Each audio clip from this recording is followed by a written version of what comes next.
गांव का चौराहा। राकेश अपनी साइकिल लगाता है। साइकिल की घंटी बजती है। आ गया भाई, आ गया। दिल्ली वाले मशहूर छोले कुलचे। खाओगे एक बार, याद रखोगे बार बार। इमली की चटनी, मक्खन की मार, आ जाओ सरकार। बलदेव ठाकुर जी अपनी दुकान के बाहर बैठे हैं। खुशबू उनकी नाक तक पहुंचती है।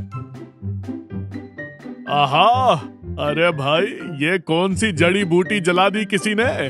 महक तो ऐसी है जैसे स्वर्ग का दरवाजा खुल गया हो। बलदेव धीरे धीरे साइकिल के पास पहुंचते हैं।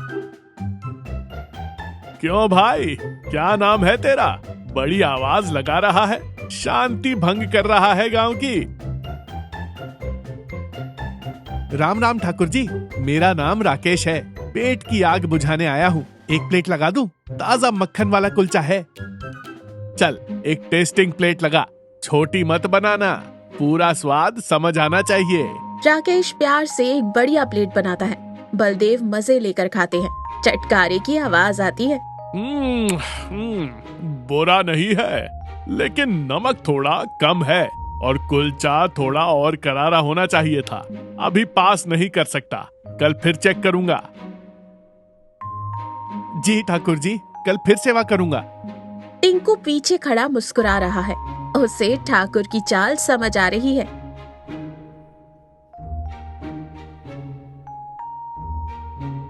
बलदेव ठाकुर फिर पधारते हैं, लेकिन आज वो थोड़े लंगड़ा कर चल रहे हैं।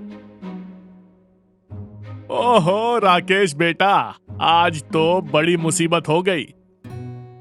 क्या हुआ ठाकुर जी, सब खैरियत? अरे पूछ मत। कल रात मुझे सपना आया कि अगर आज मैंने अपनी जेब से पैसे निकाले तो मेरे घुटने का दर्द हमेशा के लिए बढ़ जाएगा। वैद्य जी ने कहा है आज का भोजन दान का होना चाहिए, तभी ठीक होगा। आप बैठिए, मैं अभी बढ़िया प्लेट लगाता हूँ। पैसे मत दीजिएगा, बस दुआ दीजिएगा। बलदेव फिर से मुफ्त में पेट भर के खाते हैं और डकार लेकर चले जाते हैं। बलदेव ठाकुर का घर। काकी यानी गोमती जी और बलदेव बात कर रहे हैं। अजी सुनते हो, 2 दिन से देख रही हूँ दोपहर का खाना नहीं खा रहे घर पर, और डकारे ऐसी मार रहे हो जैसे किसी शादी की दावत उड़ाकर आए हो। माजरा क्या है? अरे भाग्यवान, कुछ नहीं, बस पेट थोड़ा भारी है। हवा पानी का असर है। हवा पानी नहीं, ये उस साइकिल वाले के छोले कुलचे का असर है। टिंकू ने सब बता दिया मुझे। शर्म नहीं आती? उस गरीब मेहनती लड़के को इंस्पेक्टर और बीमारी का बहाना बनाकर लूट रहे हो। अरे लूट कौन रहा है? मैं तो बस उसकी क्वालिटी चेक कर रहा था। क्वालिटी? रुको, आज तुम्हारी क्वालिटी मैं चेक करवाती हूँ। आज दोपहर को तुम मेरे साथ चलोगे। राकेश की साइकिल के पास आज गांव के 4-5 लोग और खड़े हैं। देखो बेटा, आज मेरे पति का जन्मदिन है और इनकी एक मन्नत थी।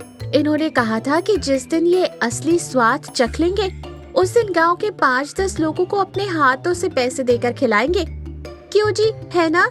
बलदेव जी के पसीने छूट जाते हैं। वो ना हाँ कह सकते थे और ना। अरे वो मन्नत, हाँ, पर आज ही? हाँ, आज ही। और बेटा राकेश, आज तुम स्पेशल प्लेट बनाना, सबसे महंगी वाली। ठाकुर जी ने कहा है कि आज वो अपनी कंजूसी का व्रत तोड़ेंगे। वाह ठाकुर जी, मान गए आपको। चलो भाइयों, आज दावत बलदेव ठाकुर जी की तरफ से। ठाकुर जी, ये तो बहुत नेक काम है। मैं अभी सबके लिए बनाता हूँ। राकेश सबके लिए खाना बनाने लगता है। बलदेव का चेहरा उतर गया है। वो एक एक प्लेट को ऐसे देख रहा है जैसे उसकी जायदाद लुट रही हो। सब लोग खाना खाते हैं, तारीफ करते हैं। अंत में राकेश हाथ पोंछते हुए ठाकुर जी के पास आता है। ठाकुर जी, सबने पेट भर खाया, कुल 250 रुपए हुए। लेकिन क्योंकि आपने मन्नत पूरी की है, मैं आपसे सिर्फ सामान का दाम लूंगा, अपनी मेहनत का नहीं। आप 200 दे दीजिए। बलदेव कांपते हाथों से कुर्ते की छिपी हुई जेब से नोट निकालता है। ये ले भाई, तेरा हिसाब। भीड़ छट जाती है। काकी और बलदेव जाने लगते हैं। तभी राकेश उन्हें रोकता है। ठाकुर जी रुकिए। राकेश अपनी जेब से वही 200 रुपए निकालता है और बलदेव के हाथ में वापस रख देता है। अरे ये क्या, तूने पैसे वापस क्यों किए? ठाकुर जी, मुझे पहले ही दिन पता चल गया था कि आप झूठ बोल रहे हैं। मेरे गांव में भी मेरे ताऊजी बिल्कुल आप जैसे थे। वो भी ऐसे ही बहाने बनाते थे क्योंकि उन्हें लगता था कि पैसे खर्च करने से कम हो जाएंगे। आज आपको खाना खिलाकर और आपके दोस्तों को खुश देखकर मुझे लगा जैसे मैंने अपने ताऊजी को खिला दिया। बलदेव की आंखों में पानी आ जाता है। उसे अपनी हरकत पर बहुत पछतावा होता है। नहीं बेटा नहीं, मैं कंजूस हूँ, लालची हूँ, पर इतना भी नहीं कि तेरे जैसे दिलदार का हक मार लूं। आज तक मैंने सिर्फ पैसा जोड़ा, पर तूने आज मुझे रईसी दिखा दी। ये पैसे तेरे ही हैं। बलदेव जबरदस्ती राकेश की जेब में पैसे डालता है और अपनी जेब से 100 रुपए और निकालकर उसे देता है। और ये एक्स्ट्रा, ये उस टेस्टिंग और सपने वाले झूठ का जुर्माना है। चलो, देर आए दुरुस्त आए। राकेश बेटा खुश रहो।